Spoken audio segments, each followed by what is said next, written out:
These data are already formed to be in growth rates and to have the real price of oil. So our y vector will now consist of quantity and price. We're also going to include a constant into our model. We're going to compute impulse responses for 17 periods into the future. Now here we're just setting up the model, right? So as I said on the slides, we're going to have 24 lags here. This is just computing, how many coefficients there will be in the model without the deterministic variable. So you have the end period and the beginning. Remember, you need to take the number of lags out for the beginning. So the beginning here defines the left-hand side variable, right? So you have n lags on the right-hand side variable, so you need to account for that. Then here you just construct the big X matrix that contains the constant term and the lags up to 24 periods for all the different variables. And then here we're just going to do OLS estimation, right? So abstracting for now from any Bayesian estimation. So here we just compute the OLS coefficients, the reduced form residuals, and here our variance covariance matrix omega, right? So then we said for now, we're gonna simply impose a zero restriction for the supply elasticity, which in that bivariate model is equivalent to taking the Cholesky decomposition of the variance covariance matrix. In MATLAB, you always have to take the transpose because the command Chol that does the Cholesky decomposition produces a lower, an upper triangular matrix. So you need to transpose it to get a lower triangular matrix, which is your Cholesky factor P. And then you use that to compute impulse responses, just as we derived. So for that, we have this function impulse that takes as input the reduced form coefficients, which we obviously need in order to put our VAR in companion form, and then our impact matrix P, right? So because remember, the impulse responses are the pitchforks times the P, and in order to get the pitchforks, we need the reduced form coefficients, which here are called beta. I just very quickly want to give you a glimpse of that impulse function. So essentially here, with another function, we compute the companion matrix. Something that is very important and that might not have been explicit on the slides is that the companion matrix F is always without deterministic variables. So if you have deterministic variables like a constant, a trend, or anything else in there, you need to take that out. Now, in order to do that, you need to know where you put the constant. You can put the constant either in the first column. Some people, including me, put the constant in the last column. Actually, I'm a hybrid. I sometimes do it in the first column. I sometimes do it in the last column. All functions are called var companion, so you need to look into that. I had students who used my codes and just kind of like assembled a folder and copied, oh yeah, var companion from here and there. Unfortunately, I have two functions called var companion.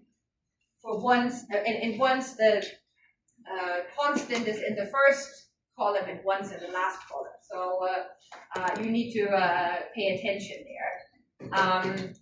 So here, the constant was in the first column. So here we have ones. in the first column and then our data X.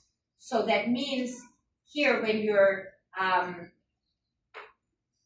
you need to take out the first column. So your, the matrix A, when you construct that, starts from the second column until the last column. And then here you see you're just augmenting what is called A now, so the reduced form coefficients, with these 0 and 1s. So basically you have the identity matrix and then the last entries just are 0. So this is exactly constructed like it was on the slides, but it's important to know that it is without deterministic here. Okay. Then here, this matrix J is a selection matrix that only picks the upper n by n block that we said is the relevant one. So we only need this big A matrix so that we can multiply it by itself. But then through this matrix J, we only select the upper n by n block. And that is what is done in this little loop here. So we start the loop at 0, which is on impact, right? So now A raised to 0 on impact just gives you the identity matrix, right? As we said, there is no dynamics on impact. It's just 3 multiplied by 1 times the contemporaneous impact matrix, so our Cholesky factor here. Right?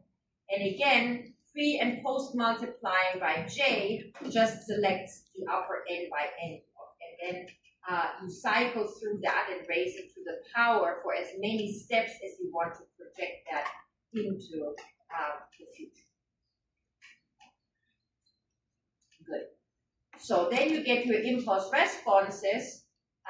In this bivariate case, it will be a 2 by 2 by H matrix. So this will be a 3-dimensional object for each impulse response horizon. Now here we are getting, without any further normalization, we're getting the impulse responses to a 1 standard deviation shock. So we have this P matrix, right, where we have the standard deviations on the diagonal. And then here we can look at the effects of the first shock on the first variable, the first shock on the second variable, the second shock on the first variable, and the second shock on the second variable. Now the first shock is going to be the supply shock, the second shock is the demand shock. Now, given that we included the quantity variable in growth rates, we still need to accumulate the impulse responses, because what we want to look at is not the effect of a shock on the growth rate in oil production, but on oil production itself, so on the quantity variable. So that means we're summing over the growth rates in order to back out the effect on the level. That's done here. But that, of course, only needs to be done for variables that were included in estimation and growth rates. The oil price was not included in growth rates, but just in log levels. So we don't need to accumulate that. Okay, and then we just plot the response. So let's just quickly run that. And again, here we also just focus on the point estimates for now. We're not taking estimation uncertainty in the form of error bands into account. Okay? So this is what that bivariate model implies. It basically tells us that after an oil supply shock, oil production decreases by 1.5%. That has no effect. That has supply shock has an effect on the oil price, but it's very small, and it becomes a bit larger over time. Now, an oil demand shock leads to a jump in oil prices by about 6%. that on impact doesn't lead to a reaction of oil production. Remember, we assumed a zero short-run supply elasticity, which means that a demand shock does not lead to a response in production, and then it's kind of like declines a little. Okay, so that's what that model would tell us. We can talk, and we will talk about how sensible those impulse responses are. But for now, I just want to stay on the technical side of things and focus also on getting an estimate of the demand elasticity, right? So we fixed the supply elasticity to be zero, but we can still compute the structural demand elasticity using essentially the formula that I showed you on, or the algorithm that I showed you on the slides, right? So here we're just going to square the diagonal elements of the Cholesky factor. So we're basically building this D matrix as I showed here, using the entries in P. And then we're using this formula here, and we're getting our A matrix. Now, as I showed you, well, actually here, okay, the bivariate system. So it's normalized to,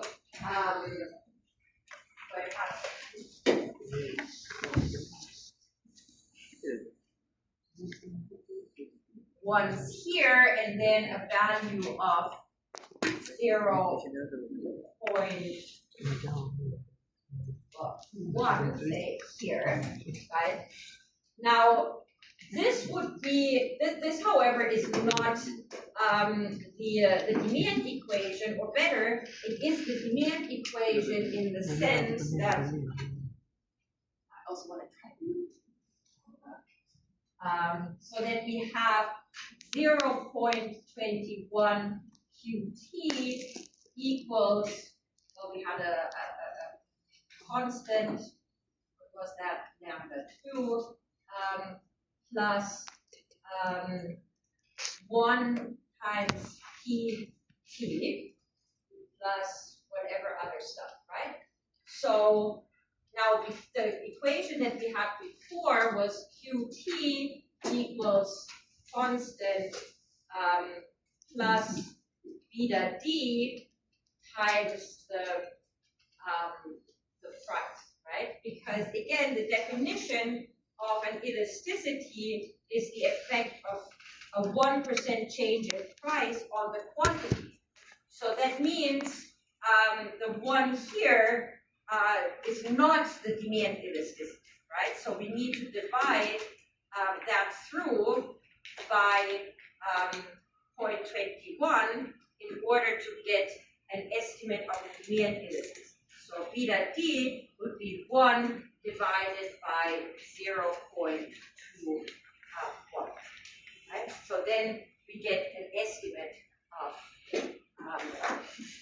of the elasticity. And if we do that, and then we still need to bring it to the other side, right? So because